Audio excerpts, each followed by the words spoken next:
அத்தியாயம் 28. காசியின் மறுபிறப்பும் அதைக் கண்டறிதலும். தயவு செய்து தண்ணீருக்குள் இறங்காதீர்கள். நாம் நம் வாளிகளினால் முண்டு குளிப்போம். அருகிலுள்ள குன்றுக்கு நானும் ராஞ்சி பள்ளிக்கூடத்தின் இளம் மாணவர்களும் 8 மைல் நடைப்பயணமாகச் செல்லும் பொழுது அவர்களை நோக்கி நான் மேற்கண்டவாறு கூறினேன். எங்களுக்கு முன்னே இருந்த குளம் கவர்ச்சியாகத் தோன்றினாலும் என் மனத்தில் அதன் மீது ஏதோ ஓர் அருவருப்பு ஏற்பட்டது.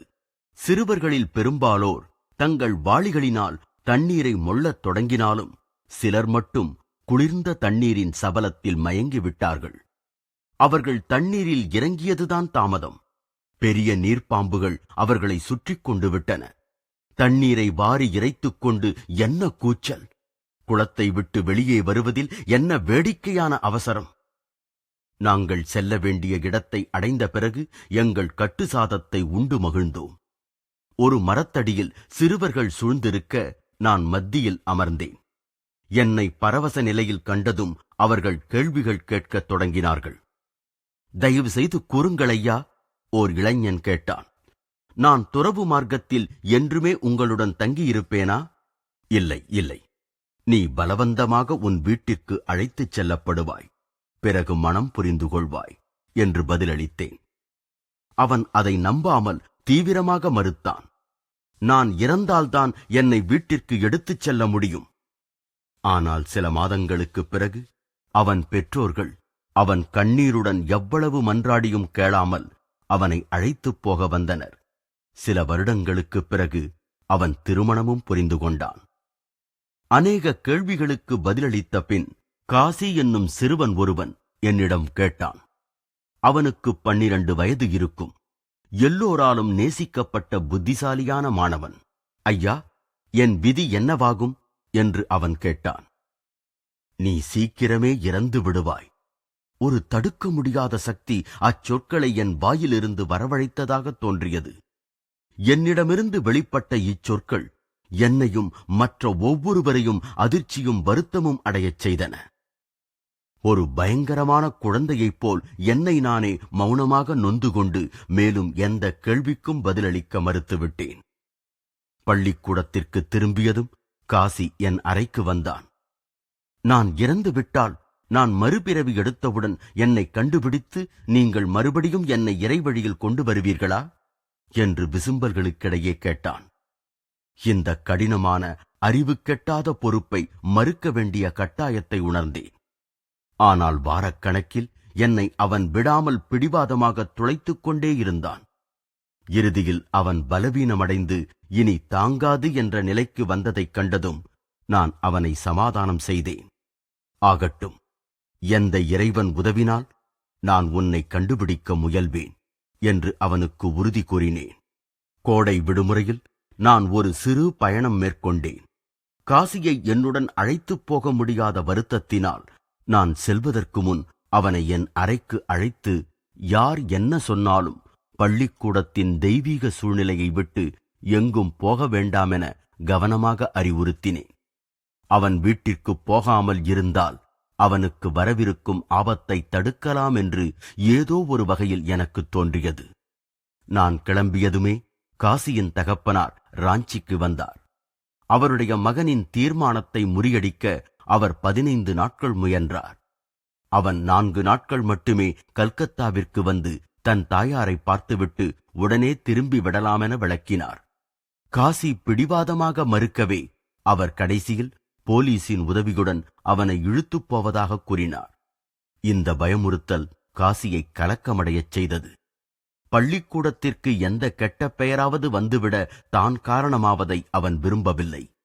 அவனுக்குப் போவதைத் தவிர வேறு வழியே தென்படவில்லை. சில நாட்களுக்குப் பிறகு நான் ராஞ்சிக்கு திரும்பினேன். காசி எப்படி அங்கிருந்து கிளப்பப்பட்டான் என்பதை அறிந்ததும் நான் கல்கத்தாவிற்கு உடனே ரயில் ஏறினேன். அங்கு நான் ஒரு குதிரை வண்டியை அமர்த்திக் கொண்டேன். அவ்வண்டி ஹவுரா பாலம் வழியாக கங்கையை கடக்கும் பொழுது ஆச்சரியப்படத்தக்க வகையில் நான் பார்த்த முதல் மனிதர்கள் இழவு துயர்க்குரிய உடைகளில் காணப்பட்ட காசியின் தகப்பனாரும் மற்ற உறவினர்களும் தான். வண்டிக்காரனை உடனே நிறுத்தச் சொல்லி கூவியபடி நான் வண்டியிலிருந்து குதித்து அந்த துரதிர்ஷ்ட தகப்பனாரை நோக்கி முறைத்தேன். ஐயா கொலைகாரரே! நான் கொஞ்சம் நியாயமற்ற முறையில் கூவினேன். நீங்கள் என் பையனை கொன்றுவிட்டீர்கள். அந்த தந்தை காசியை பலவந்தமாக கல்கத்தாவிற்கு அழைத்து வந்ததில் தன் தவற்றை ஏற்கனவே உணர்ந்திருந்தார். அவன் அங்கு தங்கியிருந்த சில நாட்களில் ஏதோ அசுத்த உணவை உட்கொண்டு காலரா நோயால் பீடிக்கப்பட்டு இறந்து விட்டான். காசியிடம் எனக்கிருந்த அன்பும் மரணத்திற்குப் பிறகு அவனை கண்டுபிடிப்பதாக கூறிய வாக்குறுதியும் என்னை இரவும் பகலும் ஓயாது வாட்டின. நான் எங்கு சென்றாலும் அவன் முகம் என் கண்முன்னே நிழலாடியது. வெகு காலத்திற்கு முன்பு நான் என் இழந்த தாயாரை தேடியது போல் அவனை வெகு தீவிரமாக முனைந்து தேடலானேன். கடவுள் எனக்கு பகுத்தறியும் திறனை கொடுத்திருக்கும் காரணத்தால் நான் அதை உபயோகப்படுத்த வேண்டும் எனவும், என் சக்தியை முடிந்தவரை பயன்படுத்தி சிறுவனின் சூட்சும இருப்பிடத்தை அறிந்து கொள்ள உதவும் நுட்பமான விதிகளை கண்டுபிடிக்க வேண்டுமெனவும் உணர்ந்தேன்.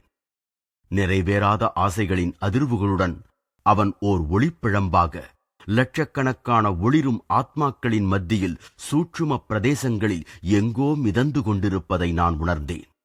ஒளி அதிர்வலைகளாக இருக்கும் அநேக ஆத்மாக்களின் நடுவில் அவனுடன் எப்படி நான் தொடர்பு கொள்வது?